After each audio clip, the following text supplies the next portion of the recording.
ፋይናንሻል ኢንስቲትዩሽንና ባንኮች ላይ የተለያየ ብድሮችን ከ10 ሺህ ጀምሮ እስከ 20 ሺህ እስከ 100 ሺህ እስከ 150 ሺህ እና እስከ ሚሊዮን ድረስ እያበደሩ ይገኛል።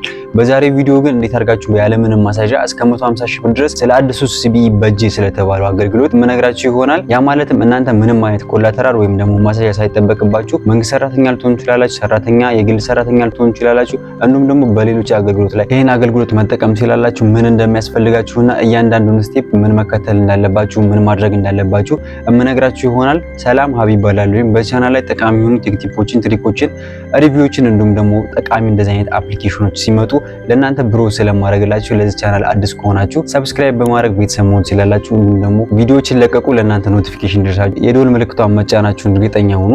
በቪዲዮ መግቢያ ላይ እንደነገርኳችሁ ያለምንም ማሳጃ ነው የምትበደሩት ይሄን ብድር። ያ ማለትም እናንተ ምንም አይነት ኮላተራል ወይም ደግሞ ሰውም ማስያዝ ሳይጠበቅባችሁ ደሞዛችሁ በሲቢኢ ብር ብቻ ኦንሊ መግባት ነው የሚጠበቅበት። ያ ማለትም ከምትሰሩበት መስሪያ ቤት ከባንኩ ጋር ውል ይኖረዋል፣ ውል ይዋዋላል። ስለዚህ የእናንተን ደሞዝ በሲቢኢ ብር በኩል ያስገባል ማለት ነው። ስለዚህ እናንተ በሲቢኢ ብር ሲገባላችሁ ቀጥላችሁ ብድሮችን እንዲሁም ደግሞ ሴቪንግ እዛም ላይ በ9% ኢቭን ማስቀመጥ ትችላላችሁ። አሁን ላይ ባንኮች ላይ ሁሉም ባንኮች ላይ ማለት ይችላል 7% ነው ኢንተረስት የምታስቀምጡት በወሩ መጨረሻ ላይ የሚውልላችሁ 7% ነው።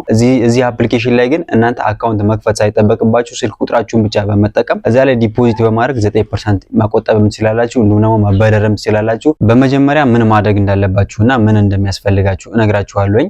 በመጀመሪያ ማድረግ የሚኖርባችሁ ከምትሰሩበት የግል የሚሆን የመንግስት ተቋማት ከባንኩ ጋር እንዲዋላችሁና ደሞዛችሁን በሲቢኢ ብር እንዲገባ ኮሙኒኬት ማድረግ ነው የሚጠበቅባችሁ። የምትሰሩበት ድርጅት የግል የሚሆን የመንግስት እናንተን ደሞዝ በሲቢኢ ብር ማስገባት ከጀመረ እናንተ ማድረግ የሚጠበቅባችሁ የመጀመሪያ የሲቢኢ ብር አፕሊኬሽንን ከፕሌይ ስቶር ማውረድ ነው። ሲቢኢ ብር ፕላስ የምትለውን አፕሊኬሽን ከፕሌይ ስቶር ማውረድ ነው መጀመሪያ ላይ የሚጠበቅባችሁ። በመቀጠል በሶስት አይነት መንገድ ሬጂስተር ማድረግ ትችላላችሁ። የመጀመሪያው በራሳችሁ ሬጂስተር ማድረግ ትችላላችሁ። ያ ማለት የሚጠይቃችሁን ኪዋይሲ ክሬት አካውንት ብላችሁ የሚጠይቃችሁን ኪዋይሲ እያንዳንዱን ኪዋይሲ በመሙላት አካውንት ክሬት ማድረግ ትችላላችሁ። ሁለተኛው መንገድ ደግሞ ባንኩ በወከላችሁ ወይም ደግሞ ኤጀንት በሚባሉት በእነሱ በኩል ዳችሁ የሲቢኢ ብር ኤጀንቶች አሉ። በእነሱ በኩል የሲቢኢ ብር ከስተመር አካውንት መክፈት ትችላላችሁ ማለት ነው። ይሄ ሁለተኛው አማራጭ ነው። ሶስተኛው አማራጭ ደግሞ ወደ ኢትዮጵያ ንግድ ባንክ ብራንቾች በመሄድ ሲቢኢ ብር ፕላስ አፕሊኬሽንን ማስጀመር ትችላላችሁ። ካስጀመራችሁ በኋላ እንደምትመለከቱት እዚህ ጋር ሲቢኢ በጄ የምትለው ሶስት አማራጭ አለ። ሴቪንግ አለ፣ ማይክሮ ሎን አለ፣ እንዲሁም ደግሞ ማይክሮ ሴቪንግ አለ። የመጀመሪያው በ7% ኢንተረስት ማስቀመጥ ትችላላችሁ። ሁለተኛው ደግሞ ማይክሮ ሎን ነው። ብድሮችን መበደር ትችላላችሁ ማለት ነው። እዚህ ላይ ግማሽ ወር ደሞዛችሁን የአንድ ወሩን የሁለት ወሩን እንዲሁም ደግሞ የሶስት ወሩን ይቻሉ የምትከፍሉት ደግሞ በአንድ ወር በሁለት ወር በሶስት ወር አማራጭ አለላችሁ። እንዲሁም ደግሞ በአንድ አመት የምትከፍሉትም አማራጭ አለ። የአንድ ወር ደሞዛችሁን የሁለት ወር ደሞዛችሁን ቀድማችሁ መውሰድም ትችላላችሁ ማለት ነው። ስለዚህ ይሄን አፕሊኬሽን በዚህ መልኩ መጠቀም ትችላላችሁ። ኢንተረስት ሬቱ ደግሞ በየወሩ ይለያያል። ያ ማለትም ለምሳሌ የመጀመሪያው የሚሆነው የግማሽ ወር ደሞዛችሁን መውሰድ ብትፈልጉ በአንድ ወር የምትመልሱት ማለት የግማሽ ወር ደሞዛችሁን በአንድ ወር የምትመልሱት ማለት ነው። የመጀመሪያው ኦፕሽን በ3% ኢንተረስት እና በ3% ፔናልቲ መውሰድ ትችላላችሁ ማለት ነው። 3% ፔናልቲ ሲባል በወር ውስጥ መክፈል ካልቻላችሁ 3% ፔናልቲ ይኖረዋል። እንዲሁም ደግሞ ኢንተረስቱ 3% ነው ማለት ነው። ይሄንን በአንድ ወር የግማሽ ወር ደሞዛችሁ መውሰድ ትችላላችሁ ማለት ነው። እንዲሁም ደግሞ ሌሎችም አማራጮች አሉ። በአንድ ወር የሁለት ወር ደሞዛችሁ መውሰድ ትችላላችሁ።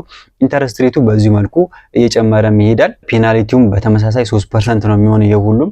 ግን እናንተ መስራትና መጠቀም ከፈለጋችሁ የሰው ፊት ከማየት በቀላሉ እዚህ አፕሊኬሽን ላይ በመግባት ብድሮችን አግኝታችሁ ወዲያውኑ መመለስ ትችላላችሁ ማለት ነው። እንዲሁም ደግሞ ቀጣይ ወር ደሞዛችሁን አሁን ላይ ብትፈልጉት ተበድራችሁ ሰርታችሁ ፕሮፊቴብል ከሆናችሁ መልሳችሁ መክፈልም ስለምትችሉ በዚህ መልኩ አገልግሎቱን መጠቀምና ማግኘት ትችላላችሁ። አይ ሆፕ ይሄ ቪዲዮ በደንብ እንደተጠቀማችሁ ተስፋ አደርጋለሁ። የዛሬው ቪዲዮ ይሄንን ይመስል ነበረ። ሰብስክራይብ ማድረጋችሁን እርግጠኛ ሁኑ። ማንኛውም አይነት ሐሳብ እንዲሁም ደግሞ ጥያቄ ያልገባችሁም ነገር ካለ ኮሜንት ላይ ጻፉልኝ። ሁሉም ነገር ለሁላችሁም መልስላችሁ ይሆናል። መልካም ጊዜ